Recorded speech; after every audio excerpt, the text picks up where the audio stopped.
ప్రియమైన సహోదరి సహోదరులకు ప్రభుపేట వందనాలు శుభములు తెలియజేస్తున్నాను. మీరందరూ బాగున్నారా? మీ అందరి గురించి ప్రార్థన చేస్తూ వస్తున్నాము.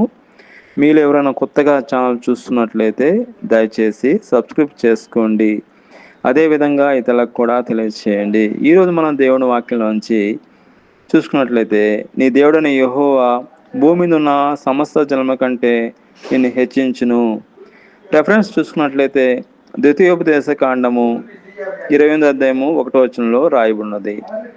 ఈ వచనంలో చూసుకున్నట్లయితే ద్వితీయోపదేశ కాండము 28వ అధ్యాయము 1వ వచనంలో రాయబడిన వాక్యం, యెహోవా మాటలను శ్రద్ధగా విని ఆయన ఆజ్ఞలన్నింటినీ పాటించినట్లయితే దేవుడు ఇజ్రాయెల్ సమస్త జన్మ కంటే హెచ్చిస్తానని వాగ్దానం చేస్తున్నాడు. అదేవిధంగా ఇజ్రాయెల్ దేవుడు మాట శ్రద్ధగా విని ఆయన ఆజ్ఞలను పాటిస్తే దేవుడు వారిని భూమి మీద ఉన్న అన్ని జాతుల కంటే గొప్పగా ఆశీర్వాదకరంగా మరి ఉన్నతమైన స్థానంలో ఉంచుతాడు. అదేవిధంగా మనల్ని కూడా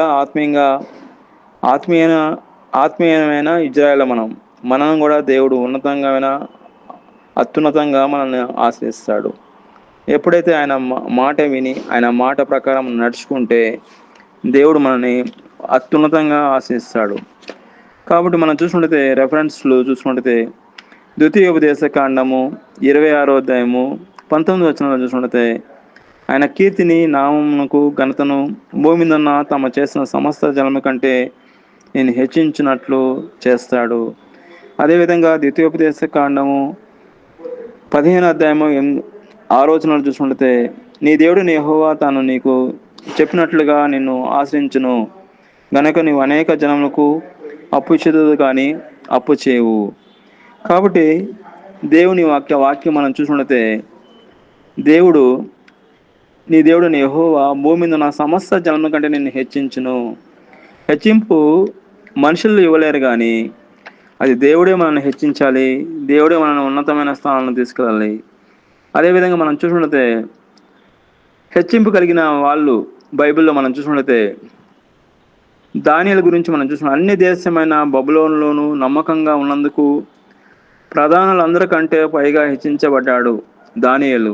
అదేవిధంగా మరియా, యేసుక్రీస్తు ప్రభు యొక్క తల్లిగారు చూసుకుంటే సామాన్యమైన స్త్రీ అయినప్పటికీ దేవుడు ఆమెకు క్రీస్తుకి తల్లిగా ఎన్నుకొని తరతరాలుగా కీర్తించేలాగా హెచ్చించాడు.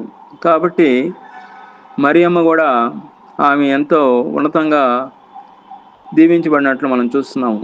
దావీదు మహారాజు చూసుకున్నట్లయితే గొర్రెలను కాసే సాధారణమైన బాలుడు నుండి ఇజ్రాయెల్కు గొప్ప రాజుగా దేవుడు ఆయన్ని హెచ్చించాడు. కాబట్టి హెచ్చింపు అనేది ఎక్కడి నుంచి వస్తుందంటే అది దేవుడి నుంచే వస్తుంది. మనుషులైతే హెచ్చింపలేరు, కానీ తగ్గిస్తారు. మనుషులు ఒకడు పైకి పోతా అంటే వాడిని కిందకి లాగుతారు. ఒక ఉదాహరణ చూసుకుంటే ఒక ఎగ్జిబిషన్ జరుగుతోంది. ఆ ఎగ్జిబిషన్ ఎంట్రకల్ ఎగ్జిబిషన్ జరుగుతుంది. ఆ ఎగ్జిబిషన్లో అన్ని దేశాలకి మూతలు పెట్టారు, కానీ మన దేశానికి ఎంట్రకాయలకి మూత పెట్టాల. అనగా మన దేశంలో ఉన్న ఒక ఎంట్రకాయ పైకి పోతే ఇంకొక ఎంట్రకాయ కాలు బట్టి లాగుతుంది. అంటే దీనికి అర్థం ఏంటంటే మన దేశంలో ఒకడు పైకి పోతా అంటే ఇంకోటి లాగుతాడు. అదేవిధంగా మనం ఉదాహరణ చూసుకున్నట్లయితే ఒక షాప్ పెడితే ఆ షాప్కి ఎదురుగా ఇంకొకరు ఆపోజిట్గా పెడతారు షాపు. ఇంకేదైనా ప్లేస్లో పెట్టరు, కానీ ఆ ప్లేస్లోనే పెట్టి చేస్తారు. కాబట్టి మనం చూసుకుంటే మన దేశంలో ఒకడు పైకి పోతుంటే ఇంకోడు ఎంతో వాళ్ళని కిందకి లాగుతాడు. కాబట్టి మనం హెచ్చింపు అనేది అది దేవుడి నుంచే వస్తుంది, కానీ మనుషుల నుంచి అయితే రాదు. దావీదు మహారాజు గొర్రెలు కాసుకునే ఒక సాధారణ వ్యక్తి ఎంతో ఉన్నతంగా పైకి వెళ్ళినట్లు మనం చూస్తున్నాము. అదేవిధంగా యోసేపు గురించి చూసుకున్నట్లయితే ఐగుప్తు దాసుడిగా మరియు ఖైదీగా ఉన్నప్పటికీ దేవుడి మీద నమ్మకం ఉంచడం ద్వారా ఆ దేశానికి ప్రధానమంత్రిగా హెచ్చింపబడినట్లు మనం చూస్తున్నాము. కాబట్టి విధేయతకు ప్రతిఫలము. మనిషి దేవుడికి నమ్మకంగా ఉంటే దేవుడు అతన్ని సమాజంలో తలగా ఉంచుతాడు, కానీ తోకగా ఉంచడు. కాబట్టి దేవుడు ఎప్పుడు కూడా ఆయన మీద ఆధారపడిన వారిని ఆయన ఎప్పుడు కూడా విడిచిపెట్టాడు. అదేవిధంగా ఈ ఆశీర్వాదాల ప్రవాహం మనకు అనుగ్రహిస్తాడు. దేవుడికి లోబడే వారికి పట్టణంలోనూ పొలంలోనూ వారి కుటుంబంలోనూ మరియు వారి కష్టపడే ప్రతి పనులను సమృద్ధైన దేవునిలో ఆశీర్వాదాలు లభిస్తాయి. కాబట్టి మనకు కూడా దేవుడు ఆశీర్వాద దీవెనలు అనుగ్రహిస్తాడని మన విశ్వాసంతో ఆయన తట్టు చూడాలి. దేవుడు ఈ వాక్యం దీవించిన కాక. ప్రార్థన. ప్రియమైన మా పరలోక తండ్రి, యేసుక్రీస్తు ప్రభు పరిశుద్ధ నామమును బట్టి మీ సన్నిధికి వస్తున్నాం నాయన.